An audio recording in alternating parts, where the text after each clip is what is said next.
All right, so it's never a good sign when we're in the Ram and a tow and a car trailer. It means one of two things. A car's either broken down or we're picking up a new car. And today we're in Coffs Harbour because we're picking up a new car. So I'll show you the listing in a second, but basically, as you know, we have our 1969 Toyota Light Stout that we're going to be building, and it's just a bit fucked, isn't it? Like, a lot of the panels, and it's missing a lot of the trim pieces, and it's just not all there. So we've been doing a little bit of research online, and actually a nice little, I think it's like a 1971 or something, light stout or heavy stout has popped up for sale. Yeah, it's a little bit further away in Coffs Harbour, but making the trip down today to have a look at it and pick it up.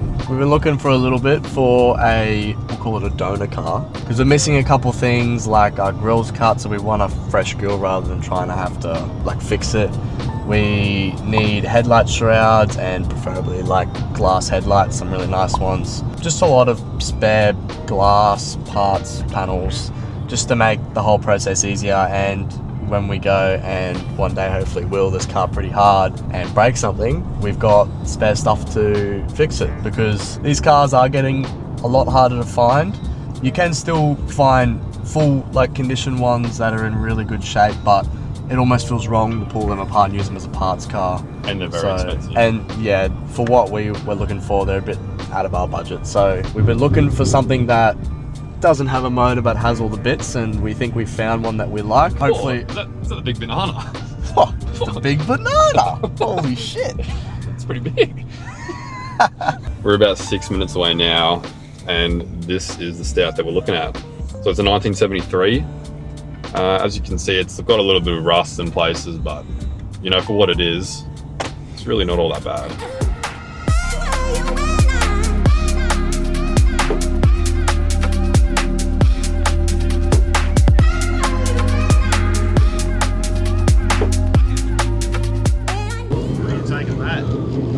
To Brisbane. Yeah, right. It's probably sat here for a while, I'm assuming. At least it looks nice in the garden. Nice garden ornament. Yeah, me doing the shit jobs. Alright, you got tension there now. It wouldn't happen to be like something blocking the wheel, would it? Probably the seized axles. I don't think there's anything there. Are the brakes stuck on for some reason? I just want to try it. There is no brake. There's just no brake. It's just dragging with the back wheels. The back wheels aren't spinning, like they're just being dragged. Is the handbrake like? It'll be a seized. They might be on. That's what I'm trying to kick him.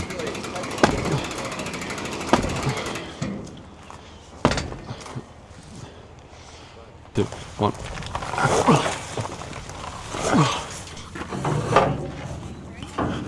We need to swing the car left. 3, 2, 1. 3, 2, 1. That's probably better. 3, 2. Yeah, mint. We're good. Plantation, bro. Half of the garden. Yeah.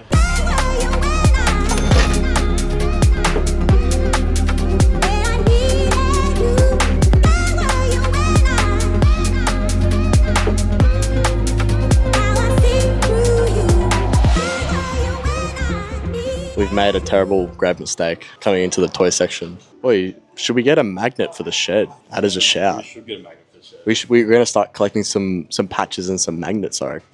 Hey Matt, catch this. Oh, I thought we were at the big banana. Hey Coop, catch. Oh, far out, this thing's massive.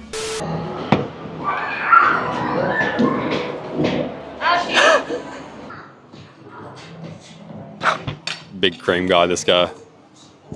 Nah.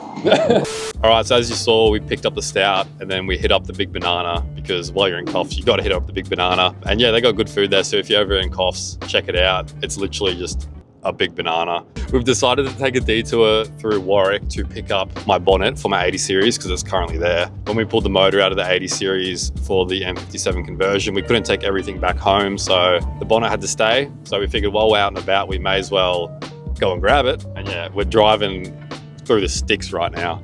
But this is good fun. Like, so many things to look at and so many different little cars and houses and all the rest of it. It's real good, you know? It's real good.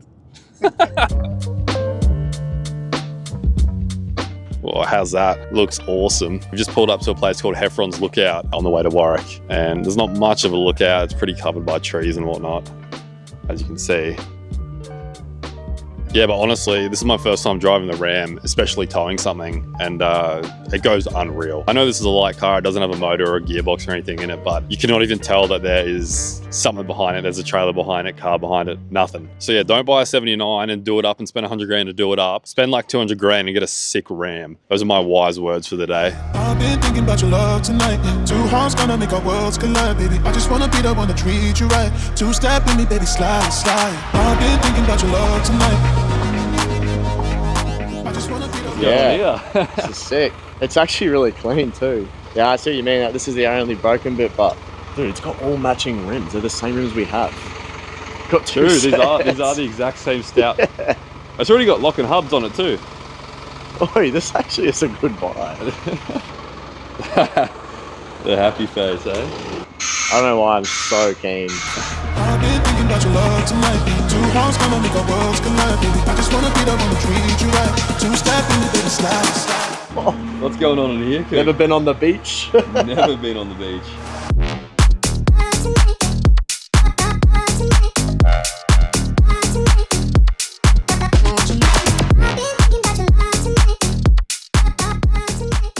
Does it need to like come up and then out push that way? Yeah.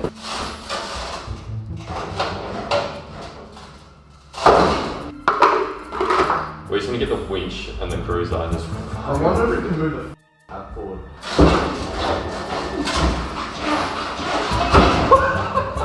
Actually, let me get in the middle, bro. That's a strap. If I get. Yeah, if I get here, you get in the middle. And just deadlift the dog. Oh my god, brother. I'll have more leverage if I go there. You might be able to wedge. Once we get it off, it'll. Once we get it off, it'll come off. Pull me out, brother.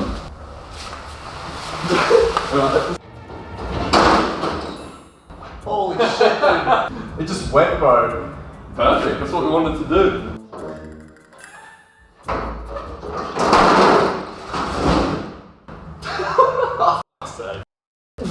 Oh my days.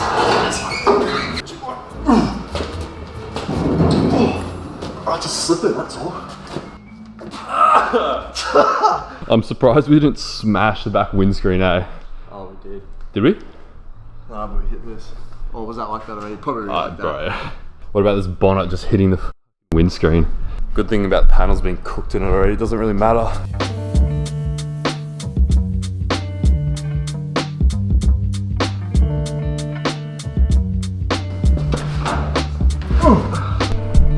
Uh-oh.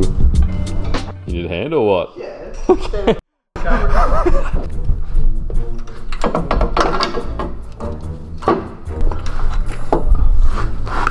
It looks like a shovel. It's the style, bro. It's like reverse Cali lean. It's a sniffer dog.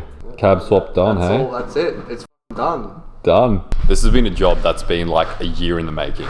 We haven't even touched the Stout since we bought it, really. Like, besides pulling the motor out. What are you yapping about, bro? No, you're just standing in the way of the camera, aren't you? Yeah. Off. Does that annoy you? Yes. I knew that would you. I know. Right away. Oh, now tell me now. What was that zesty ass run? Oof. A little prance, bro. Little prance, that was a prance. Dude, mine.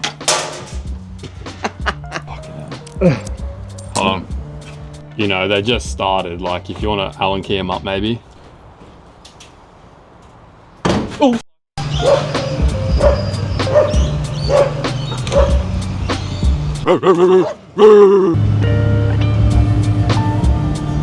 Just don't go too far back, or it'll get jammed up. It only has to go back like 100 mil. Yeah. Woo.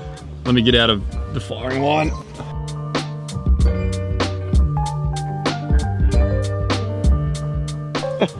So dumb. So it's almost been a year since our last Stout video, 9 months exactly, but there's been a lot going on behind the scenes, but we're finally back and able to bring you guys some content. We're currently on our way to Harrison, our fabricator from Prime Customs, and we're gonna be dropping off our new chassis. A lot going on in this video, a lot to get started, but we're pretty keen to finally be able to bring you guys some content. So I put up on Instagram a little Q&A box. So if you're not following us on Instagram, make sure you go and follow us at Larrikins Co. But I basically asked you guys what you want to know about the Stout, because we haven't really talked about it in detail, what our plans are with this project. So what I'll give away now is this thing is going to be off tap, to say the least. I don't know if you have anything more to add on that, but yeah. It's just could be a... Who knows? We know, you don't know. We just got a lot of plans for this thing, and that's part of the reason why it's taken so long to get to this point. We basically have majority of the build already completed in our mind on what we want to do and the direction we want to go. And now we've just been organizing parts and the way to do it. So yeah, I put up this little questionnaire and we've got a couple questions. We just had a question in from _D_Bailey. And what did Bailey have to say? He said, where has it been all this time? So the location that it's been at is actually... So the Stout's just been chilling in the shed, basically. So you guys would have seen in the last video, we first of all announced the car and then we pulled the donor motor out of the Lexus. From there, the car is literally just sat. We picked up the new chassis. We binned the old 80 series chassis because it was just, in all honesty, way too...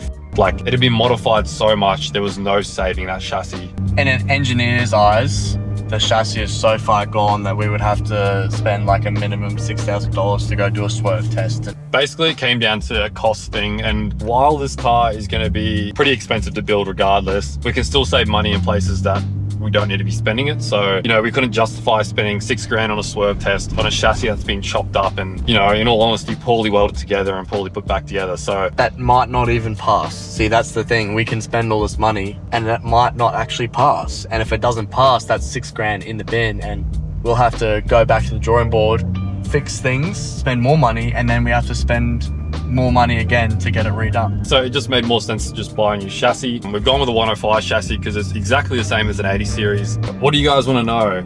And my good friend Zamika, he replied saying everything. How the f am I supposed to answer that? I also had another DM from my good friend Scooby Dooby Doo Bus from Scooby Bus. She's asked if we're going with an X-Link suspension setup. This sort of ties back in with going with a new chassis, because we considered it. Like, we did consider going like a 4-link X-Link setup. Obviously, going to a build of this caliber, we definitely looked at doing the whole 4-link rear and just going bonkers, doing a full coilover system in the front, like making this thing unstoppable. When you're going down that road, especially what we're doing, we were 100% looking at a swerve test when it came to that. The only way we could avoid doing the swerve test from what we were told by engineers, it basically meant we had to keep a legal factory kit. So from there, all the other stuff like body to different chassis, engine to different chassis, different body, all that sort of stuff is separate engineering and doesn't require a swerve test. So yeah, definitely a 4-link was on the cards, but we just don't see the value in it. We want the thing to drive like a normal car, and while a 4-link will still achieve that, we just want it to be simple. The dog just sitting on the bike. He's yeah, alright. help us grab this. What am I doing? We're good?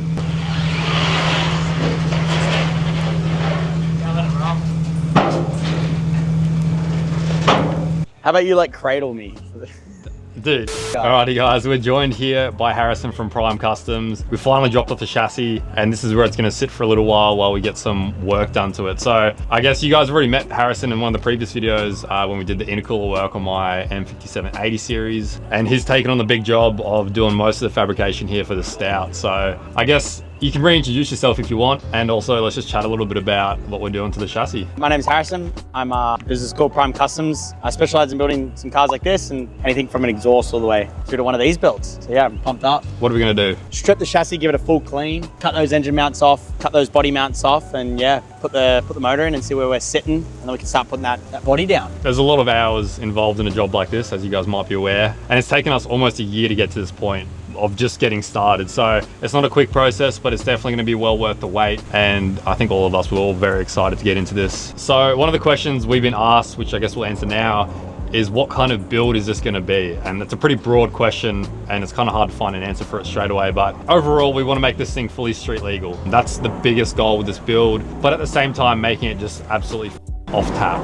It's going to be crazy, but we're going to keep it registered, keep it on the road so we can drive it to and from events, to and from the tracks. And then once we get to those locations, we can chuck on the 40s and do all the stupid stuff. But a big part of having Harrison on board is the connections he has with the engineers, and all of the scanning process, 3D modeling, and all that kind of stuff will help us get to the point of getting such an extravagant build engineered. Yeah, without taking any dodgy loopholes in that, it will be a fully legit car that you can go to Bribey and not get defective, which would be unreal, I reckon. That's the main idea. This thing is going to look, from a distance, it's going to look shit.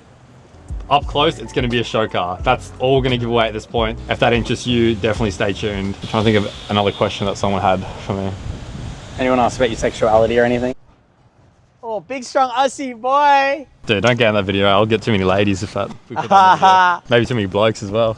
Oh. So we're back in the shed today. I'm here with Harrison once again, and G'day. we're all getting started for once, you know, actually getting this project underway. So today the plan is initially we're going to strip off all the lines and fuel lines, brake lines. Then I'll be taking the chassis outside and giving it a really solid gurney, getting all the grease and wax and shit off. That'll be the start. And we'll get to cutting some shit off the chassis, body mounts, engine mounts.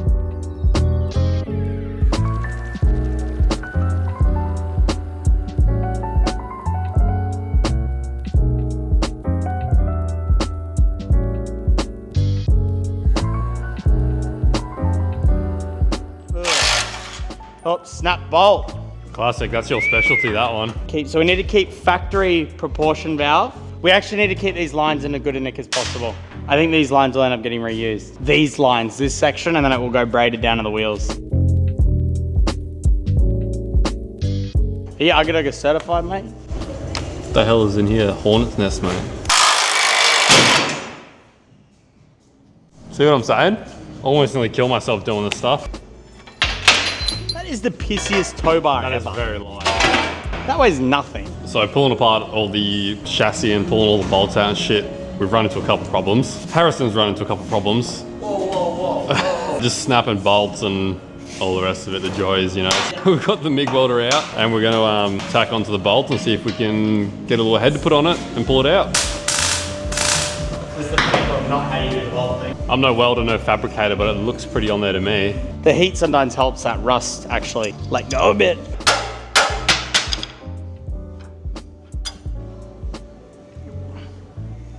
Matt, can you just finish that off with your fingers, bro? So I've just got Harrison on the tools at the moment, trying to earn his keep, giving it a little pre-wash before I jump in with a petrol gurney and give it a proper wash. Try and get a bunch of that factory rust proofing and wax coating off of the chassis. So hopefully the petrol gurney is more powerful than the electric one and can, yeah, really get that stuff off because it's super stuck on there. And when it comes time to grinding and sanding it all back, like you don't want that wax stuff getting in the way. It's better to have it all bare metal, really. So while I'm grabbing this gurney out, we want to hear from you guys in the comments. What do you think about this build? What would you do differently? If you haven't checked out the previous episodes where we pulled the V8 out of the Lexus, you'd know that we're putting a 1UZ in it in our Stout. So yeah, what would you do differently? Let us know your thoughts down below. Always open to hearing some suggestions on how we should build this car. I'm sure there'll be some heavy opinions in the comments as well. Feel something? And how's the velocity on that?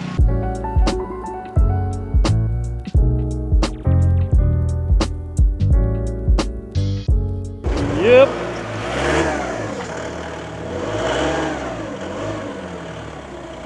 Remember, there's no shocks in it, so that front diff is only supported by the radius arm.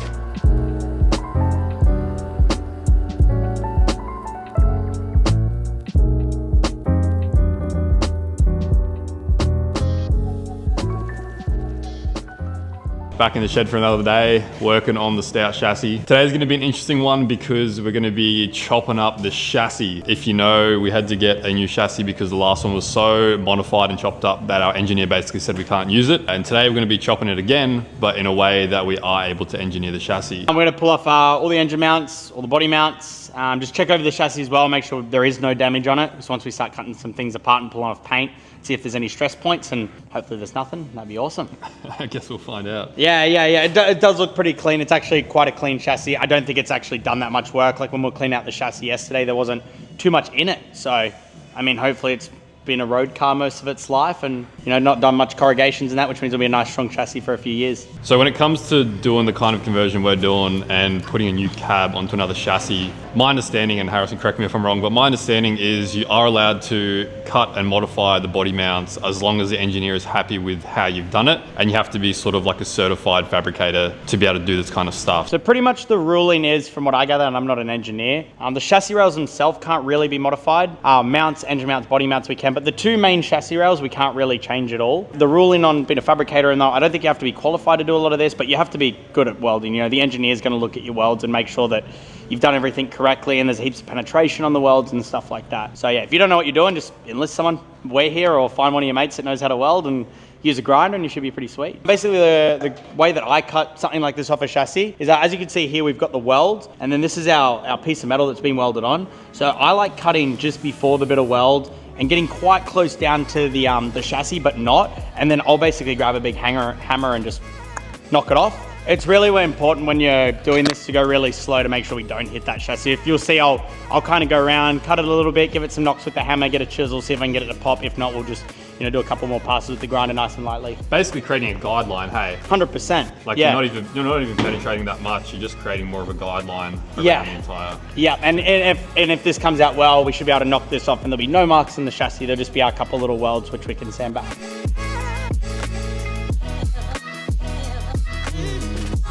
I feel like we should explain that we're not going to save these body mounts at all. For us, we can just destroy them in a way. That's a good enough explanation right there. Yeah.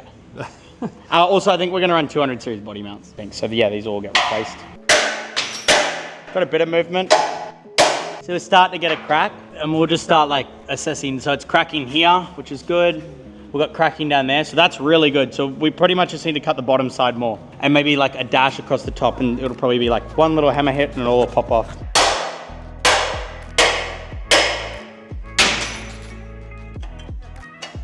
And if you can see here, see I haven't hit the chassis at all. It's all just perfectly on the welds.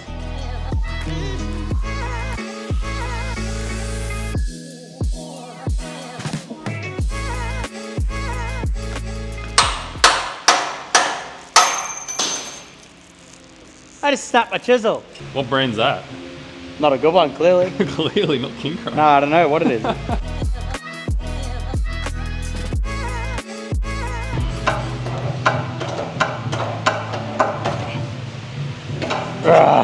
Have you checked that this chassis is not written off?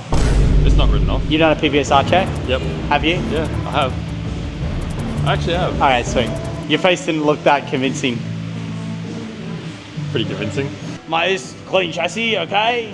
No modifications. All right, guys, we're on Smoko, and we've come across this water dragon. Nah, I'm spotted. Dog, get out of my shed, bro. Out of my shed, lad. Out of my shed. Bro, where is that guy? You know that rain that we had? I've never seen that guy before. All right, guys, I'm just gonna show you how I run through and sand up all the body mounts and engine mounts. Use a 240 volt, 5-inch grinder. We start with a hard wheel. They're cheap, they're really durable. Then we move to a 24 grit or 36 grit flat wheel. So I'll take that probably 95% of the way. This will get it down to probably 98%. And then the last 2%, I'll finish off with like an 80 or a 120, which will give it that really nice smooth finish like you can see there. Also, I always keep a little, what do you call these? Wire wheel. Wire wheel nearby, because as you can see down at the bottom here, we had a bit of pitting. I have that just so we can clean out, you know, any rust that's in there. We'll rust convert all this later and make sure it's all really Mickey Mouse. Couple tips when you do this, keep your grinder as flat as you can. Stay consistently over the material, don't dig into spots. Digging in's how you put big gouges. You'll see this is really nice and flat. And when you know, if I put a ruler up against this, it would be pretty well dead flat the whole way through. We've already done this one, as you can obviously see, but now we're gonna move on to another mount and give you a start and finish on what that process looks like. Hell yeah. First off, we're starting with the hard wheel. Take off most of the material.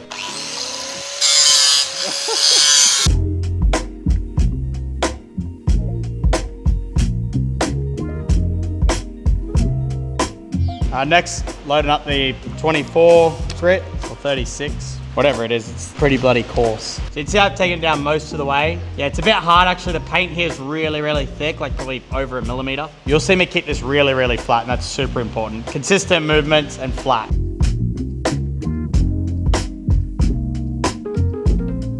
I'm now gonna change over to the 80 grit, which will be like our nice finishing pass, give it a really smooth finish to it.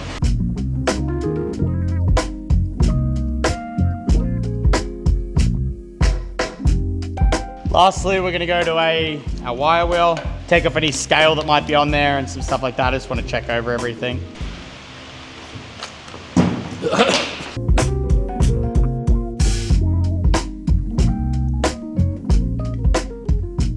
All right, so it's a week later and Harrison has been working his magic on the chassis. So let's show you where we're up to. Yeah, so as you guys saw earlier, we're cutting off all these mounts. They're all done now, all orbitaled and sanded up so you can't tell that there was anything there, which is awesome. You happy with it? Very happy. It's a good starting point for putting on all the special spicy stuff. What's coming next, Harrison? As you can see over here, Cool. Can they see? I don't think they can. I don't think they can. No. So yeah, we've got some spicy stuff coming up in the next episode, and if you want to know what it is, you're gonna have to tune in and find out for yourself. So if you guys liked this longer form episode where we covered a bunch more topics than usual, let us know down in the comments below. And other than that, follow us on Instagram, stay up to date with our socials, and we'll catch you in the next episode.